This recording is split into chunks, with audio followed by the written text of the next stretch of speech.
Clean India இருக்கிறது, green India இருக்கிறதா என நாம் தமிழர் கட்சியின் முதன்மை ஒருங்கிணைப்பாளர் சீமான் கேள்வி எழுப்பியுள்ளார்.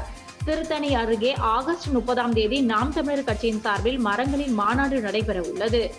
மாநாடு நடைபெறும் இடத்தினை ஆய்வு செய்த பின் செய்தியாளர்களிடம் பேசிய சீமான், மரங்கள் இல்லாமல் மனிதர்கள் இல்லை, எந்த உயிரும் இல்லை, எல்லா பேரறிஞர்களும் இயற்கையை நேசி என்றுதான் கற்றுக் கொடுத்தார்கள் என்றார்.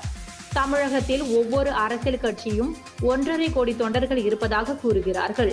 ஒவ்வொரு பிறந்த நாள் அன்றும் ஒரு வருடத்திற்கு 1.5 கோடி மரம் இவர்கள் வைத்திருந்தால் இந்த நேரத்திற்கு எத்தனை கோடி மரங்கள் இருந்திருக்க வேண்டும் என்று கேள்வி எழுப்பினார். 100 நாள் வேலை திட்டம் 25 வருஷம் இருக்குன்னு வச்சுக்கிறோங்க. அந்த வேலை திட்டம் எத்தனை கோடி மரத்தை நட்டுக்கலாம்? ஒரு நாளைக்கு ஒரு மரக்கண்டு நட்டா கூட நோக்கல்ல கிளீன் இந்தியா இருக்கு, கிரீன் இந்தியா இருக்கு. புவி வெப்பமாகுதுன்னு வெக்கம் இல்லாமல் சொல்லி தெரியல, அது ஆகுதா நீ ஆக்குனியா? பருவநிலை மாறிடுச்சு, பெரிய கண்டுபிடிப்பு. மாறிச்சா நீ மாற்றினியா? இதுதானே இங்கே கேள்வி. அப்போ அதை சொல்லிக் கொடுக்கணும் என் பிள்ளைகள்கிட்ட. அயோக்கிய பிள்ளைங்க இவங்க தான்.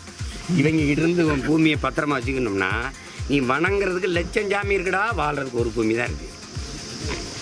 எல்லா இவரைங்கன்னு கண்டுபிடிச்சிட்டா அறிவியல் விஞ்ஞானி. உலகத்தில் இந்த பூமி பந்தில் எந்த உலகம் புற சுற்றுற எந்த கோள்லையும் உயிரினம் வாழ முடியாது பூமியை தவிர. இதை விட்டால் வேறு புகலிடமும் இல்லை, போக்கிடமும் இல்லை.